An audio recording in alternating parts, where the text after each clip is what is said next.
गुरु रूप गुरु प्यारी सत संगत जी, गुरु फतेह प्रवान करो। वाहिगुरु जी का खालसा, वाहिगुरु जी की फतेह। बहुत ही सौभाग्य हो,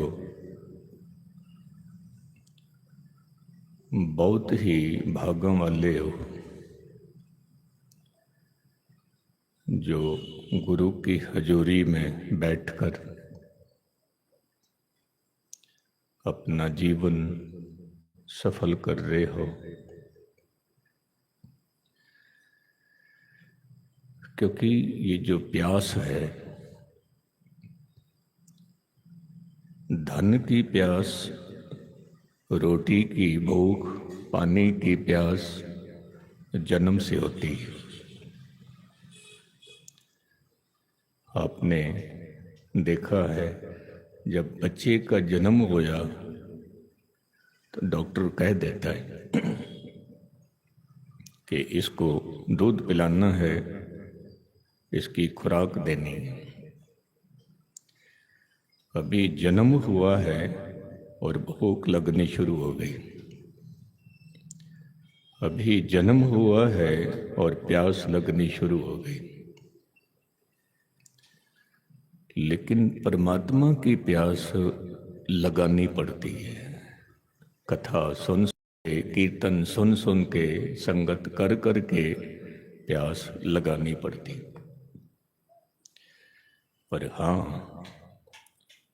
कुछ ऐसे भी होते हैं जो एक शायर ने लिखा है कि आशिक बने आते हैं, बनते नहीं। कुछ आशिक ऐसे होते हैं जो बने आते हैं। प्रभु की भूख, प्रभु की प्यास जन्म से ही शुरू हो जाती है। भाई साहब, भाई मनी सिंह ने आपको जो इलाही बोल सुनाए कीर्तन के, उसमें एक मांग मांगी है, एक निवेदन किया है। हे प्रभु, उठत बैठत मैं तेरा नाम ही जपता रहूं।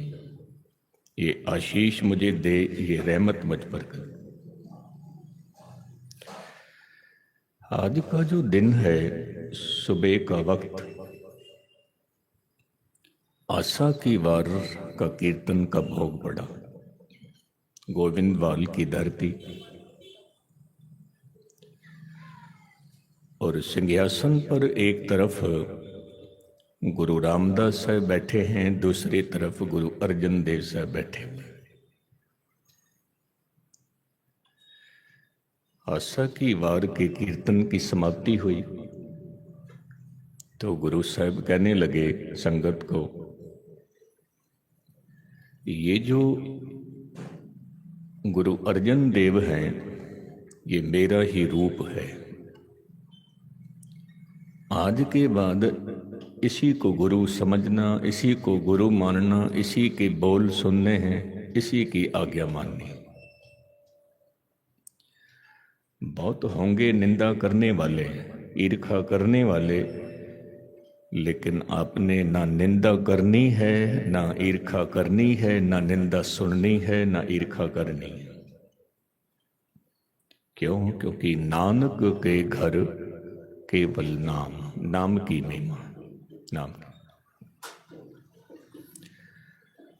जब इतनी बात कही तो संगत में बैठी हुई थी बीबी भानी, जो आपकी पत्नी थी, गुरु अर्जन देव साहब की मां।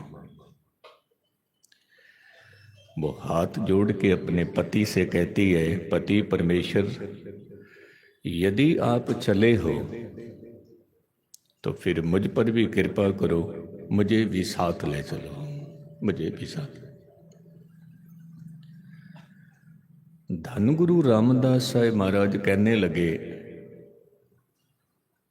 बीबी भानी से, बड़े अदब से, बड़े सत्कार से कहने लगे कि आप पर गुरु की बहुत कृपा है, बहुत कृपा है। क्योंकि सबसे पहले तो आप गुरु अमरदास साहिब की बेटी हो, आपका पिता गुरु है। फिर आज आपके बेटे को गद्दी मिली है तो फिर आप गुरु की माँ भी हो, गुरु की बेटी भी हो, गुरु की माँ भी हो। और आपकी जो अवस्था है बहुत ऊंची है। आने वाले समय में कुछ लोग ऐसे होंगे जो ईर्ष्या करेंगे, तो आपने ही उनको उपदेश करना है, संदेश करना। ये कहने के बाद धनगुरु रामदास साहिब महाराज ज्योति ज्योत समा गए गोविंदवाल। उस समय आपका जो बड़ा बेटा था पृथ्वीचंद और उसकी पत्नी जो थी करमो जी, ये दोनों अमृतसर थे। जब इनके पास खबर पहुंची तो इन्होंने क्या दूषण लगाया गुरु अर्जन देव साहब पर कि कल ही ये अमृतसर से गए हैं और आज गुरु पिता की मौत हो गई। लगता है जरूर अर्जन देव ने जहर दिया होगा पिता को, ये उनके ख्याल थे। लेकिन बाबा मोहन जी ने, बाबा मोरी जी ने कहा कि नहीं, ऐसे बोल नहीं बोलने, ये उस प्रभु की आज्ञा है, प्रभु का हुक्म है। क्यों? क्योंकि परमात्मा के हुक्म के बिना ना कोई जन्म लेता है ना कोई मरता। तो धनगुरु रामदास साहिब आज के दिन जब ज्योति ज्योत समाई, अंतिम अरदास हुई समय के मुताबिक, तो जो पगड़ी की रस्म थी वो गुरु अर्जन देव साहब को की रस्म अदा हुई। पृथ्वीचंद कहता है कि ये पगड़ी की रस्म मैं भी अदा करनी क्योंकि मैं बड़ा बेटा हूं। खैर, वहां पर कुछ भट्ट बैठे थे। वो भट्ट कहने लगे कि हम कुछ श्रद्धा की फूल भेंट करना चाहते हैं, हम कुछ बोलना चाहते हैं।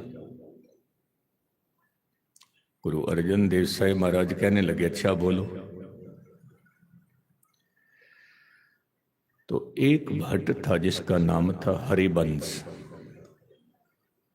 क्योंकि 11 भट्ट हुए हैं जिनके नाम कल, टल, सल, हरिवंश, इस तरह 11 नाम हैं।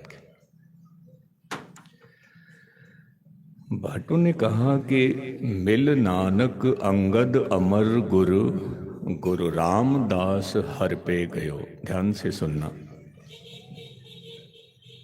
कि ये जो गुरु रामदास साहब जिनका ज्योति ज्योत दिन मना रहे हो, ये गुरु नानक साहिब से मुलाकात करके, गुरु अंगद देव साहिब से मुलाकात करके, गुरु अमरदास साहिब से मुलाकात करके और गुरु रामदास साहिब महाराज कहाँ गए? गुरु रामदास हर पे गयो। ये हरि के पास गया है, प्रभु के पास गया है। तो अपने रसना से उच्चारण करता है कि हरिवंश जगत जस संचरो, ऐ कवि हरिवंश, पूरे जगत में धनगुरु रामदास साहिब की जय जयकार हो रही है। जब इतनी जय जयकार हो रही है तो फिर कौन कहे श्री गुरु मयो? फिर कौन कहता है कि गुरु मर गया है? गुरु कभी मरता नहीं है। जय जयकार हो रही है। कहने लगे फिर देवपुरी में गयो आप परमेश्वर भायो। प्रभु का बुलावा आया था, आप वहां चले गए और अपनी जगह पे हर सिंहासन दियो, श्री गुरु तह बैठायो। क्योंकि कल का जो दिन था गुरु अर्जन देव साहिब की गुरता गद्दी का दिन था, तो उस तरफ इशारा कीता है कि अपने सिंहासन पे पहले अर्जन देव को बिठाया। हर सिंहासन दियो श्री गुरु तह बैठायो। और जब गुरु साहब बैठे गद्दी पे तो सारे देवते जय जयकार कर रहे हैं। रहस्य कियो सुरदेव, सुर कहते हैं देवते, देवते क्यों? क्योंकि वो प्रभु की याद में जुड़े रहते हैं। तो मैं आपको और अर्ज करूं कि जब दीवान शुरू होता है तो समय के मुताबिक आप जी सारे आ जाते हो। किसी की कीर्तन की सेवा है, किसी की हुक्मनामे की सेवा है, किसी की अरदास की सेवा है। कहते हैं ये सारे के सारे देवते हैं जो समय के मुताबिक पहुंच जाते हैं। आप सारे देवी देवते ही हो, देवी देवते। आप सारे ही बैठ के धन गुरु रामदास साहब की जय जयकार कर रहे हो। धन गुरु रामदास साहब के कुछ बोल मैं आपके सामने रखूं, बस उन बोलों पर पहरा देना, क्योंकि एक छोटी सी गाथा मैं आपके सामने रखूं, बात पकड़ में आ जाए कि पिता ने अपने 3 बच्चों को चिट्ठी भेजी। विदेश में रहते थे। तीनों चिट्ठियां एक जैसी थी, तीनों व्यापारी थे, तीनों के पास चिट्ठी पहुंच गई। 6 महीने के बाद जब पिता अपने बच्चों के पास जाता है तो बड़े बच्चे से पूछता है, मेरे बच्चे, मैंने जो चिट्ठी भेजी थी आपको मिली? कहते हाँ मिली। उसमें लिखा था ये कारोबार करना है, इतना मुनाफा होएगा, इस ढंग से उस मुनाफे को फिर आपने इन्वेस्टमेंट करना है, विनिमय करना है।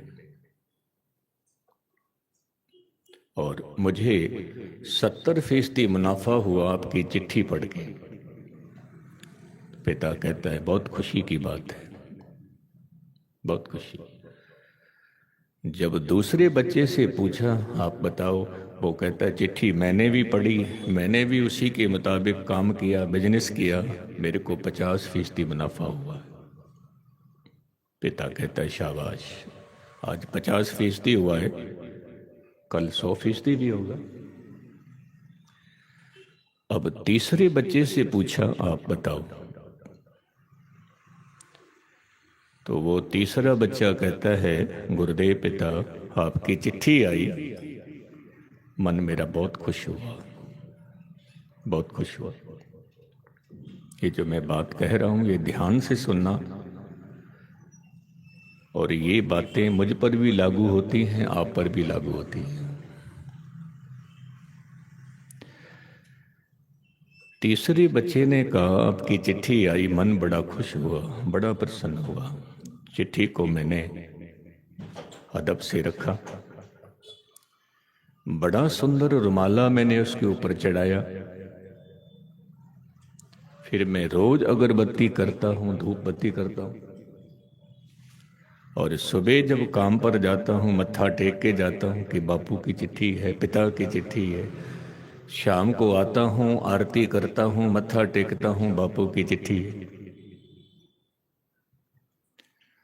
तो बापू ने क्या कहा, पिता ने क्या कहा? कहने लगे बेटे मेरे को एक बात बता, वो चिट्ठी तूने खोल के पढ़ी भी है या नहीं? वो बच्चा कहता है कि मैंने चिट्ठी खोली तो नहीं, पर मत्था रोज टेकता हूं, नमस्कार रोज करता। पिता ने कहा नहीं, बात नहीं बनेगी। मैंने चिट्ठी भेजी थी कि इसको पढ़ना, इसके मुताबिक काम करना, तब बात बनेगी। तो ये जो गुरु ग्रंथ साहिब के बोल हैं, ये चिट्ठी है हमारे लिए। कोई चिट्ठी गुरु नानक के हाथ आई है, कोई चिट्ठी गुरु अंगद देव साहब के हाथ आई है, कोई चिट्ठी गुरु अमरदास साहब के हाथ आई है, और कोई चिट्ठी कबीर भगत, फरीद भगत, ये ऐसे जो महापुरुष हैं उनके हाथों आई है। हम चिट्ठी को यदि पढ़े ही ना और समझे ही ना तो उसके मुताबिक हम काम कैसे करेंगे? काम नहीं कर पाएंगे, बात नहीं बन पाएगी। चिट्ठी को खोलना है, चिट्ठी को पढ़ना है, चिट्ठी को समझना है। भाई साहब, भाई मनी सिंह जी ने कहा कि कभी वक्त देना कि आशा की वार की कथा हम सुने। कारण क्या है? आशा की वार में ऐसा क्या है? आपको मैं अर्ज करूं, यदि कभी मौका मिला, आपकी आशीष हुई, तो जरूर मैं आपके चरणों में हाजिर होऊंगा। आशा की वार की कथा आपको सुनाऊंगा। आपने हैरान होना है कि हमें तो पता ही नहीं है गुरु साहब ने ये कुछ कहा है। इसमें सामाजिक जीवन कैसा हो हमारा, आर्थिक जीवन कैसा हो हमारा, पारिवारिक जीवन कैसा हो हमारा, आर्थिक जीवन कैसा हो हमारा, राजनीतिक जीवन कैसा हो हमारा, इसमें एक एक बात विस्तार से बताइए, विस्तार। इसको समझना बहुत जरूरी है, बहुत लाजमी है। बाकी मैं आपको एक निवेदन करूं, जब आपके पास भी समय हो और मेरे पास भी समय हो, आप बेटा की परवाह मत करना, मुझे बुला लेना, आपके चरणों में आ जाऊंगा। क्योंकि ये मैं आनंद के लिए कथा करता हूं, आनंद के लिए। किसी ने पूछा था, ज्ञानी जी आप बेटा मांगते नहीं हो, फिर किस लिए कथा करते हो? मैंने कहा आनंद के लिए करता हूं।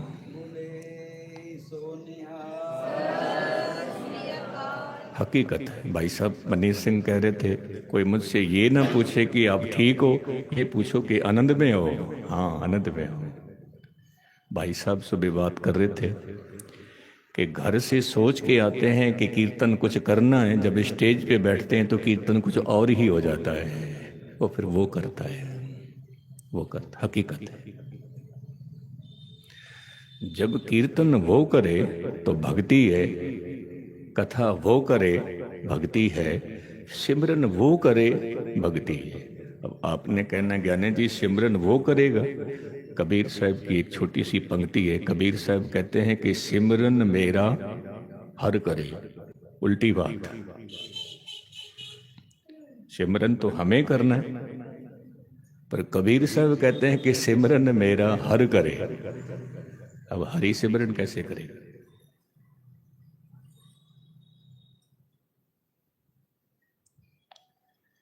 कैसे करेगा? क्योंकि मैं आज ही बात कर रहा था भाई साहब की बच्ची रवीना, क्योंकि 2 साल पहले मैं आया था तो इतने अदब से, इतने प्यार से उसने मुझे लंगर भी छकाया। कहने लगे ज्ञानी जी ये मैंने अचार बनाई, इसको खा के देखो। अब वो जो प्रेम था वो याद कर रहा था बार बार। तो ये मैं उदाहरण इसलिए दे रहा हूं कि परमात्मा का हम तो सिमरन करते हैं, लेकिन परमात्मा हमारा सिमरन करे वो कैसे होगा? जब आपके अंदर दया होगी, प्रेम होगा, सहनशीलता होगी, निम्रता होगी। तो कबीर साहब कहने लगे, मेरे पीछे पीछे परमात्मा आवाज मारता है कि कबीर तो रुक जा, मैं तुझसे मिलना है। मत्था भी टेकते हैं,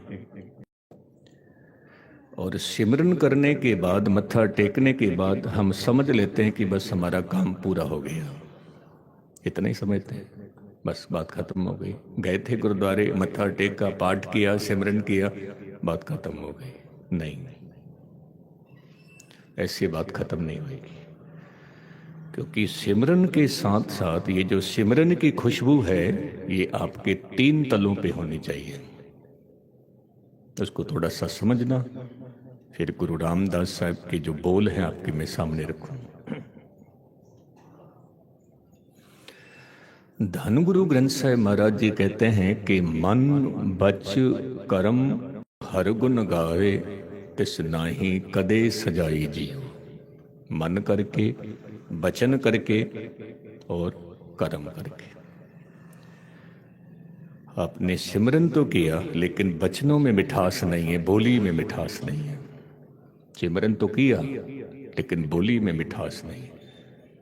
बाहर लोगों के साथ आप बोलते हो, बातचीत करते हो, उसमें मिठास नहीं है तो गुस्ताखी माफ, किया हुआ सिमरन सिमरन नहीं है, क्योंकि बोली में मिठास नहीं। सिमरन तो आपने किया है लेकिन मन के अंदर किसी का बुरा चल रहा है तो आपने सिमरन किया, कबूल नहीं होएगा, क्योंकि मन में किसी का बुरा चल रहा है। कई बार हम सोचते हैं उसका भला क्यों हुआ। एक छोटी सी बात मैं इसमें और जोड़ दूं, ये जो मन है इसका एक स्वभाव है। क्या स्वभाव है? कि अपनी थाली में 2 रोटियां हों और दूसरे की थाली में 1 रोटी हो तो भी मन क्या कहता है, इसकी थाली में 1 रोटी भी क्यों है, क्यों है। ये सभी की बात नहीं है, ये संसारियों की बात, गुरमुखों की बात नहीं।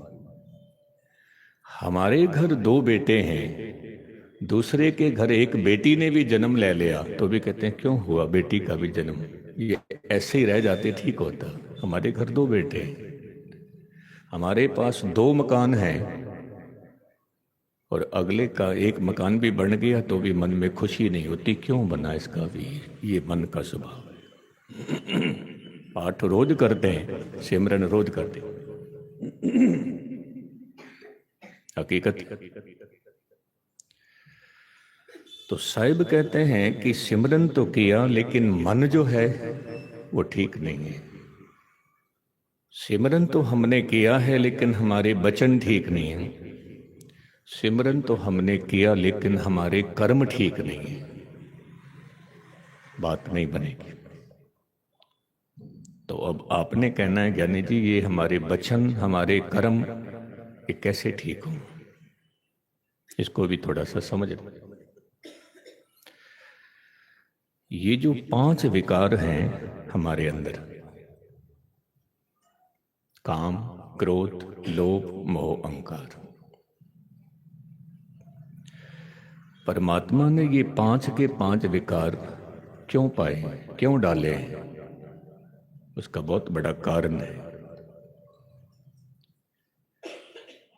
आपने कहना है कारण है बहुत बड़ा, हाँ ये विकार नहीं है, हमने इनको बना दिया है विकार।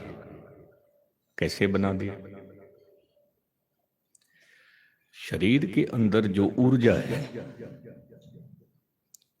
जो जीवन ऊर्जा है, ऊर्जा एक है। उसी ऊर्जा को परम सत्य कहते हैं, उसी ऊर्जा को सत्ता कहते हैं, उसी ऊर्जा को सत्य कहते हैं, उसी ऊर्जा को आत्मा कहते हैं, उसी ऊर्जा को परमात्मा कहते हैं। ऊर्जा है केवल। अब यदि वो ऊर्जा ना हो तो शरीर में काम वासना पैदा नहीं होगी,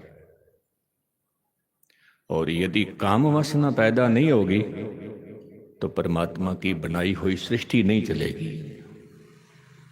तो फिर ये जो वासना है ये गलत है या ठीक है? यदि ना हो तो सारी सृष्टि 100 साल बाद खत्म हो जाएगी। लेकिन प्रभु ने ये वासना बनाई है, लेकिन मनुष्य ने क्या किया कि पूरी की पूरी ऊर्जा इसी पर खर्च कर दी, पूरी की पूरी ऊर्जा। और गुस्ताखी माफ, मुझे ये बात भी कहने देना क्योंकि मेरा फर्ज है बताना। प्रकृति के अनुसार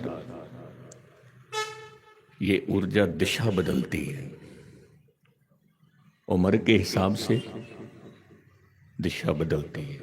काम वासना भी कम होती है, क्रोध भी कम होता है, लोभ भी कम होता है, अहंकार भी कम होता है।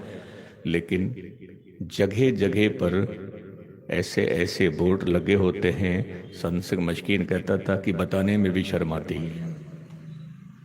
ऐसे ऐसे वैद्य अपनी ऐड देते हैं कि आपकी वासना को और प्रबल बनाने के लिए दवाइयाँ तैयार करते हैं। कहते हैं जब 2 बच्चे हो जाएं तो सत्संगी हो जाओ, नाम जपो। तो मूल बात ये थी कि ये जो 5 जो ताकतें हैं ये सीमा से बाहर हो गई, इस करके ये विकार बन गए। सीमा से बाहर। अब आटे में नमक डाला स्वाद के लिए, लेकिन नमक ही बढ़ गया उसमें, बात नहीं बनेगी। तो ये जो एक ऊर्जा है, इसके 5 रूप हैं, इनको कन्वर्ट करना है, इनको दबाना नहीं है। काम को दबाना नहीं है, क्रोध को दबाना नहीं है, लोभ को दबाना नहीं है, अहंकार को दबाना नहीं। ऋषियों ने दबाया। ऋषियों ने यदि काम को दबाया तो वो जो ऊर्जा थी वो काम की जगह पे क्रोध बन के निकली, और इसीलिए ऋषि श्राप दे देते थे, क्योंकि क्रोध जल्दी आता था उनको। हकीकत है, आप किसी ऊर्जा को दबाओगे, गुब्बारा है उसको दबाओगे तो यहां से नहीं फूलेगा तो वहां से फूलेगा, ऊर्जा तो निकलेगी। तो इस ऊर्जा को आपने कन्वर्ट करना है, इस ऊर्जा को खर्च करना है। ये जो ऊर्जा है जो काम बन रही है, इस ऊर्जा को ब्रह्मचारी बनाओ। ब्रह्म प्लस आचार। ब्रह्मचारी का मतलब ये नहीं है कि गृहस्थ धर्म को छोड़ दो, नहीं। ब्रह्मचारी का मतलब है कि ब्रह्म का आचार सीखो, दया, धर्म, प्रेम, सहनशीलता, ये ऊर्जा वहां खत्म हो जाएगी। फिर जो क्रोध है, क्रोध को करुणा में बदलो। ऊर्जा एक ही है, क्रोध कर रही है, पर इसको करुणा में बदलो। करुणा में कैसे बदलोगे? जब ज्ञान होगा, जब समझ आएगा कि आज मैं इनसे मिल रहा हूं, आज मैं इनसे मिल रहा हूं, परमात्मा का कोई पता नहीं है कि कल हमारा मिलन हो कि ना हो, तो करुणा पैदा होगी। ये जो लोभ है, लोभ का स्वभाव है मांगना। लोभ अक्सर मांगता है और प्रेम अक्सर देता है। प्रेम मांगता नहीं कब कुछ भी, प्रेम बांटता है। और परमात्मा का जो स्वभाव है, भाई साहब, भाई मनीष सिंह कह रहे थे मुझे आज कि परमात्मा का स्वभाव जो है वो लेना नहीं है, देना है, बांटना है। तुम जितना जितना बांटोगे परमात्मा के करीब आओगे। अब हम क्या बांटें? अपने मीठी बोल बांटो, अपनी निम्रता बांटो, अपनी दया बांटो, अपनी करुणा बांटो, अपनी सहनशीलता बांटो, कुछ भी बांटो। तो ये जो लोभ है इसको प्रेम में बदलो, दान में बदलो। ये जो मोह है इसको प्रेम में बदलो। लोभ को दान में बदलो, मोह को प्रेम में बदलो। अब मोह में और प्रेम में क्या अंतर है? यदि मैं आपसे पूछूं, आप अपने बच्चे से प्रेम करते हो या मोह करते हो? आपने कहना है कि ज्ञानी जी पहले तो हमें बताओ कि मोह किसको कहते हैं, प्रेम किसको कहते हैं? मोह जो है उसका दायरा सीमित होता है, रास्ता उसका सीमित होता है, और प्रेम का दायरा बड़ा होता है। अब आपके बच्चे के पास में ही उसका दोस्त बैठा है, आपके बच्चे का। आपने 2 रोटी जो घ्यो से चौपड़ के अपने बेटे को दिए, वो 2 प्रसादे उसके दोस्त को भी दिया है। आपका प्रेम है, आपका प्रेम। और यदि आपने अपने ही बच्चे को दिया है, उसको नहीं दिया है, तो आपका मोह है अपने बच्चे से, प्रेम नहीं है, मोह। मेरे बड़े भाई की पोतरी है, छोटी सी है, वो मुझे कहती है, दादू मेरी सहेली है, मेरी फ्रेंड है, आपसे फतेह बुलाएगी। छोटी सी है, 6 साल की है। मैंने कहा आपकी फ्रेंड है? कहती हाँ, बहुत हम प्यार करते एक दूसरे को। मैंने कहा अच्छा ठीक है।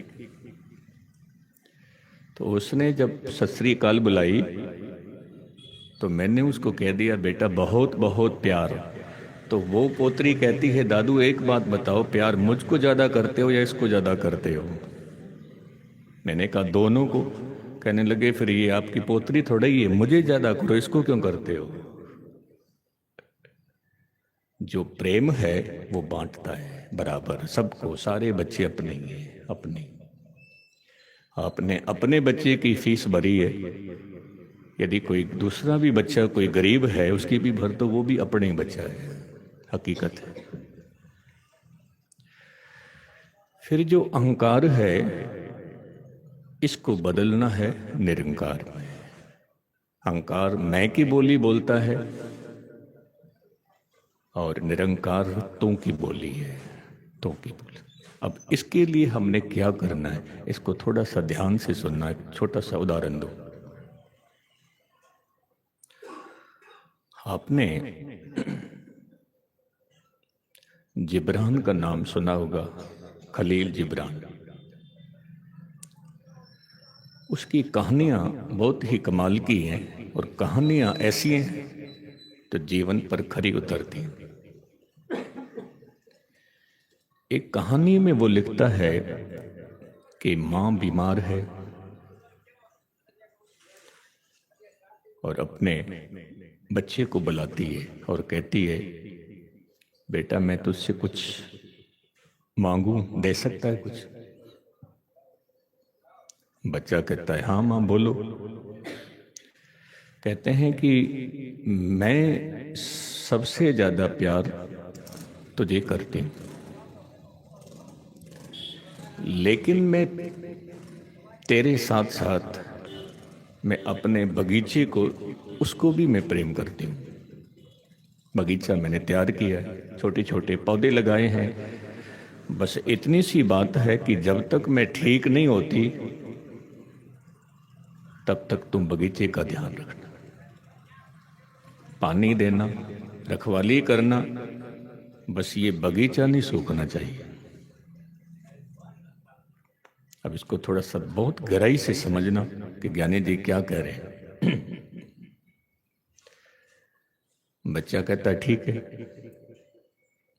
वो बच्चा सुबह से लेकर शाम तक बगीचे में रहता है, देखभाल करता है, फिर माँ के पास आता है, माँ को पूरी खबर देता है। फिर 20 दिन हो गए, माँ तंदुरुस्त हुई और माँ ने सबसे पहले बगीचे को देखा। जब बगीचे को देखा तो उसने अपने सिर पे हाथ मारा, सिर पे। कहने लगी, बेटा ये क्या हुआ, सारा बगीचा ही सूख गया, क्या तूने पानी नहीं दिया? बच्चा कहता, माँ मैंने पानी दिया, और इतने समझ से पानी दिया मैंने, एक एक पत्ते को पानी से धोया, एक एक पत्ते को मैंने साफ किया, एक एक फूल को मैंने पानी दिया। माँ ने कहा, जड़ों में पानी दिया? कहने लगे, वो तो मैं भूल गया था।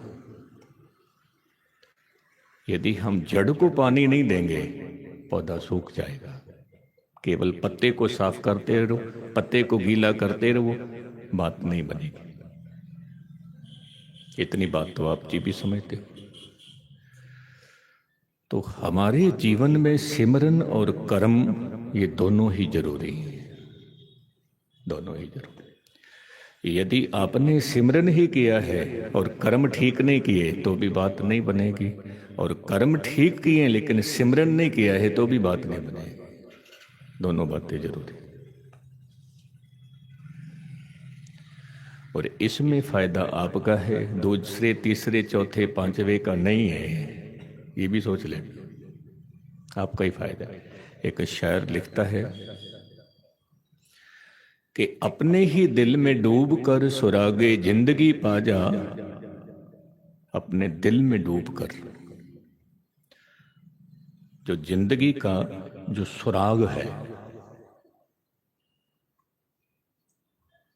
एक होता है सुराग, एक होता है सुराख। सुराख कहते हैं छिद्र को, और जो सुराग है, सुराग का मतलब होता है जैसे खबर, आपको सुराग मिला, आपको खबर मिली। तो शायर कहता है कि अपने ही दिल में डूबकर, अपने दिल में डूबकर जिंदगी का सुराग पा जा, जिंदगी की खबर ले कि ये कौन है, ये कौन है जो बोल रहा है, ये कौन है जो सुन रहा है, ये कौन है जो गीत गा रहा है। क्योंकि इतनी गहराई में हम नहीं गए, हम तो बाहर बाहर से मत्था टेक के चले गए, बस बात खत्म हो गई। गहराई में जाओ, अपने ही दिल में डूब कर सुरागे जिंदगी पा जा। तू मेरा नहीं बनता ना सही, अपना तो बन। आपकी अपनी दौलत है, आपकी अपनी दौलत है। और गुस्ताखी माफ। मैं कल भी शाम को एक बात कह रहा था, इजाज़त देना मुझे बात कहने की, क्योंकि एक विद्वान पुरुष कहता था कि हम कहते हैं कि फलाना बंदा कुत्ते की मौत मर गया, हम कहते हैं। हम सुअर की मौत क्यों नहीं कहते, बिल्ली की मौत क्यों नहीं कहते, हाथी की मौत क्यों नहीं कहते, कुत्ते की मौत कहते हैं। कारण क्या है? क्योंकि कुत्ता सारी जिंदगी भटकता ही रहता है, कभी उसके घर कभी उसके घर, द्वारे द्वार स्वान ज्यों डोलत नह सुध राम भजन की। कभी उधर भागेगा कभी उधर भागेगा, और भागता भागता ही मर जाता है, उसके पल्ले कुछ भी नहीं पड़ता। इसलिए कहते हैं कुत्ता मर गया। इंसान को भी कहा है सारी जिंदगी तू भागता रहा, कभी इधर कभी उधर, कभी ये चाहिए कभी ये चाहिए, तुझे बंदगी करने का वक्त नहीं मिला, प्रभु के पास बैठने का समय नहीं मिला, परमात्मा के पास बैठने का तेरे पास वक्त नहीं है। हद हो गई, जिसने इतना बड़ा जीवन दिया उसी के लिए हमारे पास वक्त नहीं है। कहते हैं कि फिर यदि वक्त नहीं है तो फिर ऐसे आदमी की मौत गुस्ताखी माफ, कुत्ते की मौत है, फिर कुत्ते की मौत। तो वो विद्वान पुरुष कहता है कि पहले तो कहते थे कि कभी कभी कोई कुत्ते की मौत मरता है, लेकिन आज कहना पड़ता है कि करीब करीब सारे ही कुत्ते की मौत ही मरते हैं, गुस्ताखी माफ। जो नाम के रस्सी हैं उनको छोड़कर, वो कुत्ते की मौत नहीं मरते, उनकी मौत नहीं है, उनकी मौत महा आनंद है, उनकी मौत महाजीवन है। तो इसलिए मैं अर्ज कर रहा था कि अपने आप को समझना कि मैं कौन हूं, वहां तक पहुंचना है।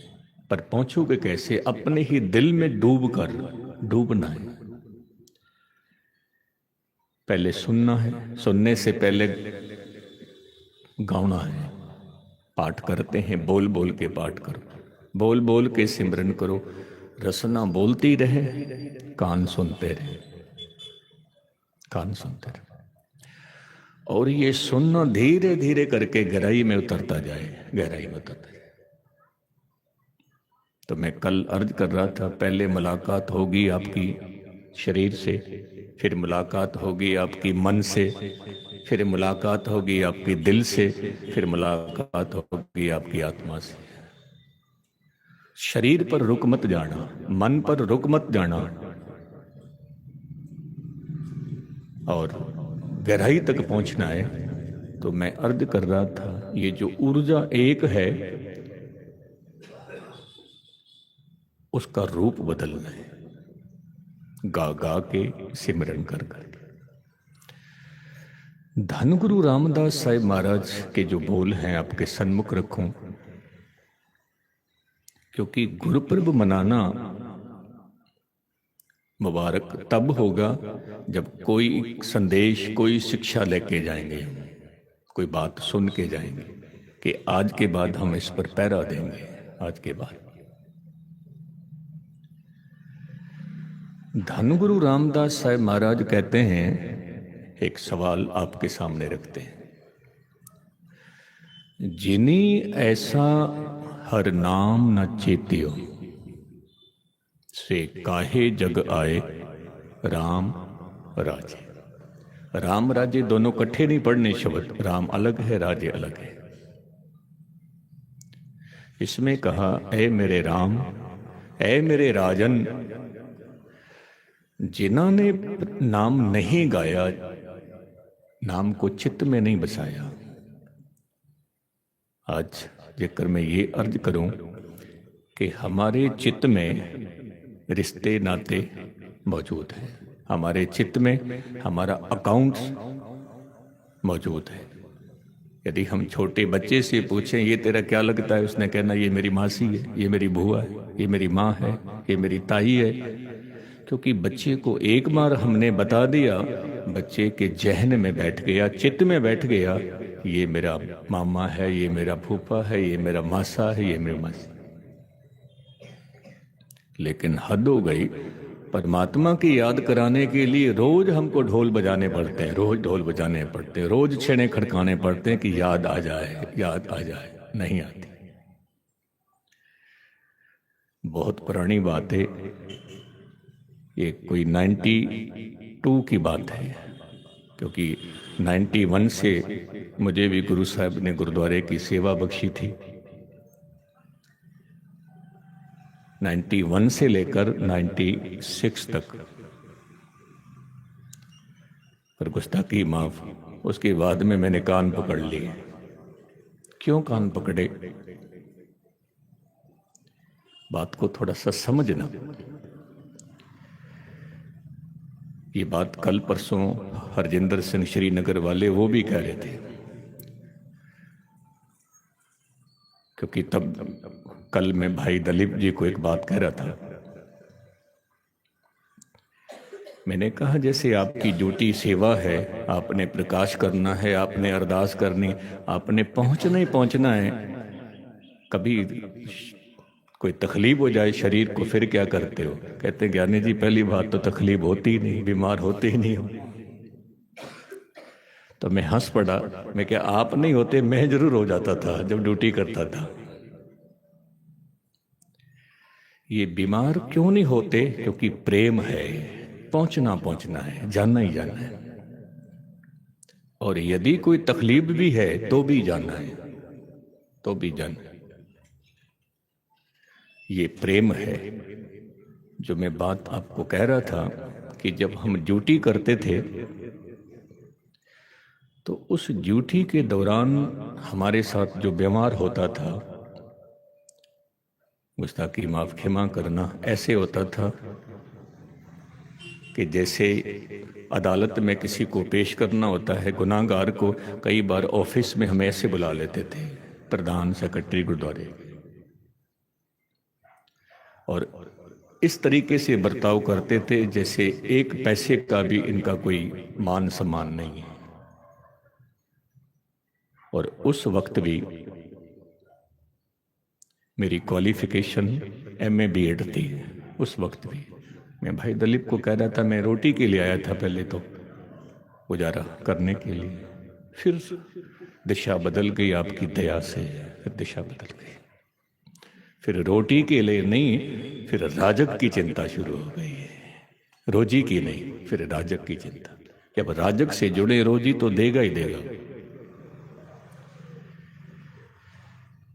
तो हम महसूस करते थे कि हम आपके लिए दुआएं मांगते हैं, आपके लिए अरदास करते हैं, और आप ऐसा व्यवहार करते हो। खैर, जो मैं बात कहने जा रहा था वो ये थी कि जब मैं कीर्तन करके उठा तो एक सूरदास आ गया। वो कहता मैंने भी कीर्तन करना है। बात चल रही थी चित्त के अंदर नाम क्यों नहीं है? धन है, बच्चे हैं, रिश्ते नाते सब याद हैं, अकाउंट्स याद है, सब याद है, लेकिन नाम याद नहीं। तो वो सूरदास जब कीर्तन करके उठा तो उसका मुझसे प्रेम था। वो सारे पैसे उठा के और उसने मुझे दे दिए। कहने लगे ज्ञानी जी इसको सीधे करके मेरे को दे दो, सीधे करके। मैं फिर अर्ज कर रहा हूं, नेत्रहीन है। मुझे जब उसने पैसे दिए तो मैंने उसने कहा यदि मैं इसमें से थोड़े से पैसे में रख लूं, आपको कैसे पता लगेगा? 92 की बात। वो कहता ज्ञानी जी कैसे रख लोगे, पूरे 80 रुपए गिन के देख लो। नेत्रहीन है। अभी बाजे से पैसे उठाए हैं, उठा के मुझे दिए हैं। कहने लगे सीधे करके दो। मैंने कहा जी मैं इसमें रख लूं, तुझे क्या पता लगेगा? कहता कैसे रख लेगा, पूरे 80 रुपए गिन के देख ले। मैं हैरान हो गया मैंने कहा आपके पास नेत्र नहीं है, लेकिन ये पूरे 80 रुपये आपने कैसे गिन लिए, मुझे ये बताओ। कहने लगे ज्ञानी जी यही तो कला होती है, ये बताने की थोड़ी होती है।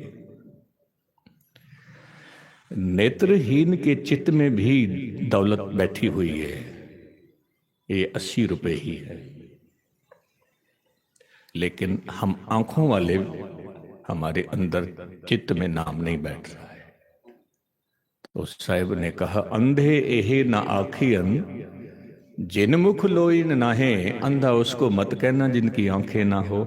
अंधे से ही नानका जे खस्मों गुथे जाए। जो खस्म की बात नहीं मानता, प्रभु की बात नहीं मानता, अंधा तो फिर जिनी ऐसा हर नाम न चेतियो, से काहे जग आए राम राजे। फिर ये सवाल गुरु रामदास साहब ने किया है, आप बताओ आप फिर क्यों आए हो संसार, क्या जवाब दोगे?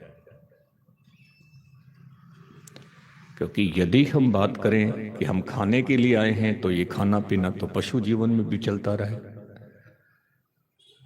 यदि हम कहें कि हम संतान उत्पत्ति के लिए आए हैं, तो ये तो पशु जीवन में भी होता है। और यदि हम कहें कि हम अपना घोंसला बनाने के लिए आए हैं, मकान बनाने के लिए आए हैं, तो फिर सिर छिपाने के लिए पंछी भी कुछ न कुछ करते हैं। फिर हम में और पशु में क्या फर्क है, क्या अंतर है? तो गुरु रामदास साहब महाराज ने जो बोल कहे हैं, आज उनको लेके जाना। एहे मानस जन्म दुर्लभ है, सब कुछ गर्दिश में है। किसी ने मुझसे सवाल किया कि यदि इस जन्म में हम नहीं गा पाए, इसके बाद में क्या होगा? ये चक्र चल रहा है, 84 जोनियों का चक्र चल रहा है। आपको मौका दिया, यदि मौके की आपने संभाल नहीं की, चक्र फिर शुरू हो जाएगा। सब कुछ गर्दिश में है, तारे सितारे, पवन पानी, जोनियां, सब कुछ गर्दिश में है। और यदि आज हमने नहीं गाया, तो क्या ये पक्का है कि फिर दोबारा आके गाएंगे? नहीं गा सकते। क्यों? क्योंकि हो सकता है दोबारा इतना सुंदर शरीर ना मिले, हो सकता है दोबारा ऐसी पत्नी, ऐसा पति ना मिले, हो सकता है दोबारा ऐसे बच्चे ना मिले, हो सकता है दोबारा ऐसा घर ना मिले, हो सकता है। धन गुरु ग्रंथ साहिब महाराज के बोल है कि वै सुत वै बित वै पुर पाटन, बहुर न मिले है। ऐसे बच्चे, ऐसा घर, ऐसा शरीर तुझे दोबारा नहीं मिलेगा। तो साहब कहते हैं अबे न माता सो कबे न माता। आज मस्त नहीं हुए प्रभु में, फिर कभी नहीं। एहे मानस जन्म दुर्लभ है, नाम बिना बिरथा सब जाए। नाम के बिना बिरथा है। जो आपने गुरु अर्जन देव साहब का गुरुता गद्दी का दिन मनाया, एक सिख ने पूछा था कि महाराज यदि जीवन में सब कुछ हो, सब कुछ हो, किसी चीज की कोई कमी ना हो, लेकिन नाम ना हो, तो क्या फर्क पड़ता है? क्या फर्क पड़ता है? सब कुछ है, धन दौलत है, शोहरत है, सब कुछ है। यदि नाम ना हो तो क्या फर्क पड़ता है? कुछ फर्क नहीं पड़ता। क्योंकि कुछ सवाल पूछ लेते थे गुरु साहब से, महाराज हमें बताओ क्या फर्क पड़ेगा? धन गुरु अर्जन देव साहब ने कहा पहले मुझे आप ये बताओ, आप कितने आलम फाजिल हो, कितने विद्वान हो? वो कहता महाराज मैं हिसाब किताब का माहिर हूं, लेखा जोखा करने में मैं माहिर हूं। गुरु अर्जन देव साहब महाराज कहने लगे गिनती कितने तक लिख सकता है? वो कहता महाराज जितनी लिखा लो, लाखों में, करोड़ों में, अरबों में, खरबों में, जितनी मर्जी लिखा लो। गुरु साहब कहने लगे ठीक है, उठा कागज कलम उठा और मेरे सामने आ जा और संगत को भी बता। कितनी गिनती लिख सकता है? कहने लगे आप बोलो। धन गुरु अर्जन देव साहब महाराज कहने लगे कि इस कागज पर 1 करोड़ लिख। उसने 1 करोड़ लिखा। अब 1 करोड़ जब उसने लिखा तो एक उसके बाद में फिर बिंदी 0 0 0 0। गुरु साहब कहने लगे ये क्या है? कहने लगे 1 करोड़।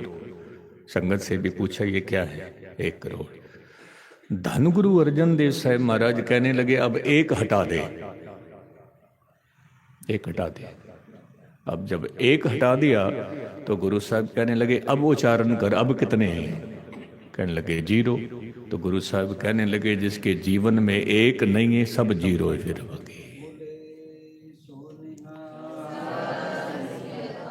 सब 0 है, सब 0। हकीकत है, इतनी बात तो आप भी समझ गए। जे 1 करोड़ में से 1 0 हटा दें तो भी कुछ ना कुछ संख्या बचती है। 10 लाख तो भी बचेगा। जे 10 लाख में 1 0 कम हो जाए तो भी कुछ ना कुछ तो बचेगा। और यदि हम 1 ही हटा दें तो सब कुछ 0 हो जाएगा। तो हमारे पास सब कुछ है। यदि 1 नहीं है, परमात्मा नहीं है, सिमरन नहीं है तो गुस्ताखी माफ, सब 0 है। और यदि 1 है हमारे पास और बाकी जेकर 0 1 कम है कोई फर्क नहीं पड़ता, चल जाएगा। लेकिन हम 0 की तरफ ध्यान ज्यादा देते हैं। 1 0 और लगा दें, 1 0 और लगा दें, 1 0 अकाउंट में और लग जाए, लेकिन 1 को भुला के बैठे हुए। हकीकत है, हम अपने पासबुक खोल के देखते हैं कितनी 0 लगी हुई है, उसी में खुश हो जाते हैं। हकीकत। तो साहिब कहते हैं एह मानस जन्म दुर्लभ है, नाम बिना बिरथा सब जाए। सब बिरथा है, कुछ भी नहीं पल्ले पड़े। हुण वते हर नाम न बीजियो, अब समय है। क्योंकि पशु जगत में, पशु जीवन में नाम नहीं गाया जाता। वो बंधे हुए हैं। उन्होंने कुत्ता बनना था बन गए, शेर बनना था बन गए, बंधे हुए हैं वो। लेकिन आपके पास स्वतंत्रता है। आप चाहो तो कबीर बन सकते हो, चाहो तो फरीद बन सकते हो, चाहो तो मीरा बन सकती हो, बन सकते हो। क्योंकि स्वतंत्रता ना होती तो हमें कभी भी गुरु साहब ना कहते कि कर बंदे तू बंदगी। हमें कहते ही ना। हमारे पास स्वतंत्रता नहीं है, लेकिन स्वतंत्रता है। कर बंदे तू बंदगी, जिचर घट में सहा। जब तक तेरे शरीर में श्वास मौजूद है जपी जा वाहिगुरु वाहिगुरु वाहिगुरु वाहिगुरु, जपी जा, जपी। लेकिन सहज सहज में जपो, सहज सहज में गाओ।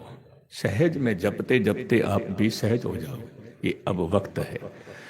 तो साहिब कहते हैं हुण वते हर नाम न बीजियो। आज यदि नाम नहीं गाया, आगे भूखा क्या खाए? फिर क्या खाएंगे? एक आदमी ने मुझसे पूछा, ज्ञानी जी मेरा पड़ोसी कभी गुरुद्वारे नहीं गया, मैं रोज जाता हूं, लेकिन उसके घर में कोई कमी नहीं है, मेरे घर में कुछ भी नहीं है। पहले तो मुझे ये बताओ बंदगी करने का फायदा क्या? तो मैंने उसको एक बात बताई, उसके घर में सब कुछ है, तेरे घर में कुछ नहीं है। लेकिन जो तेरे घर में है वो उसके घर में नहीं है। कहते हैं क्या? मैं क्या, जो परम शांति तेरे घर में है वो उसके घर में नहीं होगी। क्योंकि ये गुरबाणी के बोल है, सुत दारा और लक्ष्मी पापी के भी होए। बड़े से बड़ा पापी है, उसके पास भी दौलत है, लेकिन नाम उसके पास नहीं होगा।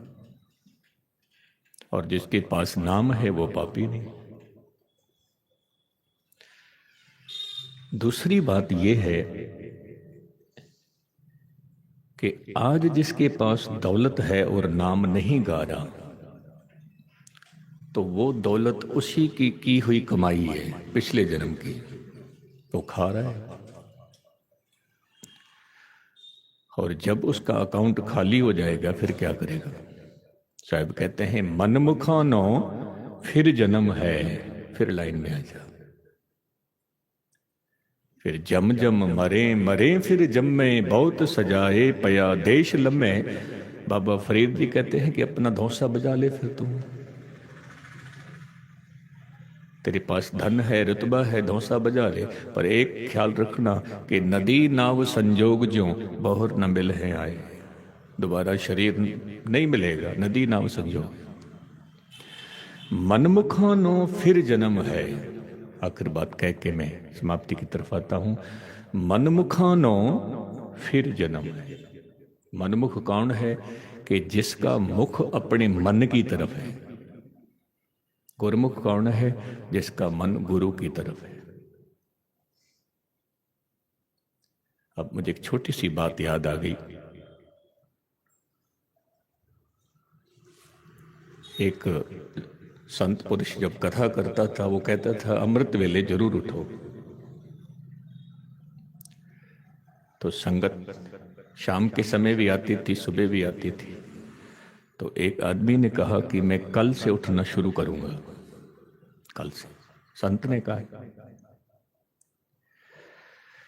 जब सुबह हुई तो मन क्या कहता है? मन कहता है कि कल से शुरू कर देंगे, आज नहीं, आज नहीं, कल से। सो गया। दूसरा दिन फिर हुआ अमृत वेले, फिर कहता है कि आज क्या करूं, आज भी सो जाता हूं, कल से शुरू करूंगा। फिर सोचता है संत ने कहा है कि अमृत वेले उठना, अब क्या करूं। फिर आखिर में उसका मन क्या कहता है, क्योंकि जो मन की बात सुनता है उसको मनमुख कहते हैं, जो गुरु की बात सुनता है उसको गुरुमुख कहते हैं। अब उसका मन कहता है कि संत भी तो कहते हैं कुछ वचन। कौन से वचन? वो वचन मैं आपको बताता हूं। लेकिन ये आदमी कहता है कि मैं सिक्का उछाल के देखता हूं, यदि हेड आ गया तो उठ जाऊंगा, टेल आ गया तो सो जाऊंगा। ये मन की चतुराई है। अब उसने सिक्का उछाला, हेड आ गया।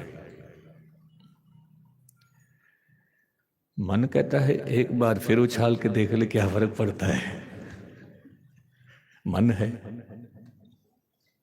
अब उसने दूसरी बार उछाला, फिर हेड आया। अब उसे संत की बात याद आ गई। कहते हैं संत महापुरुष भी तो कहते हैं मेरा तीजा वचन खाली ना जाए, मांगना है तो मांग ले। तो मैं तीसरी बार भी उछाल के देख लूं। अब तीसरी बार सिक्का उसने फिर उछाला, फिर टेल आ गया। कहता हाँ अब ठीक है, अब कल से उठूंगा, मौत से सो गया। कहने का मकसद ये है कि मन जो है वो कितने ही किस्म के जो ख्यालात आपके सामने खड़ा करेगा, कितने ही विचार खड़े करेगा, कितने ही विचार। क्योंकि मेरा अपना तजुर्बा है, जब हमें प्रकाश करना होता था सुबह 3:30 बजे, तो जब 3 बजते थे स्नान करना होता था, मन कहता था आज हल्का हल्का सिर दुख रहा है, भाਵੇਂ कुछ भी ना हो, लेकिन मन कहता है हल्का हल्का सिर दुख रहा है। फिर सेवादार को फोन कर देना, मेरा सिर दुख रहा है, प्रकाश तुम कर ले। मन की चालाकी है, चतुराई। लेकिन नहीं, मन को मत जीतने देना, गुरु के बोल जीते हैं, आत्मा जीते हैं। मैं कह के समाप्ति करता हूं।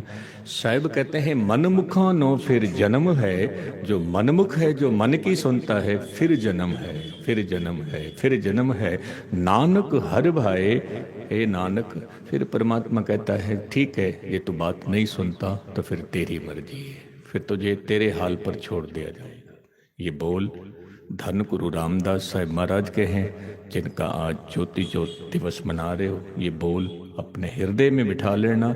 जिन्हीं ऐसा हर नाम न चेतियो, से काहे जग आए राम राजे। एह मानस जन्म दुर्लभ है, नाम बिना बिरथा सब जाए। ਹੁਣ ਵਤੇ ਹਰ ਨਾਮ न बीजियो, अगे भुखा क्या खाए, मन मुखानो फिर जन्म है, नानक हर भाए। इतनी कुछ सेवा कबूल करनी। बहुत बहुत धन्यवाद। धन गुरु ग्रंथ साहिब जी महाराज जी का रहमत की, आशीष सिर ते मेरा भरिया हथ रखिया। आप जी की आशीष, आप जी की रहमत के सदके जो है ये प्रोग्राम संपूर्ण होए। भाई साहब भाई दलीप सिंह जी जिन्हां दा बहुत धन्यवाद, भाई मनी सिंह जी का बहुत धन्यवाद, सारिया संगतां दा बहुत बहुत धन्यवाद।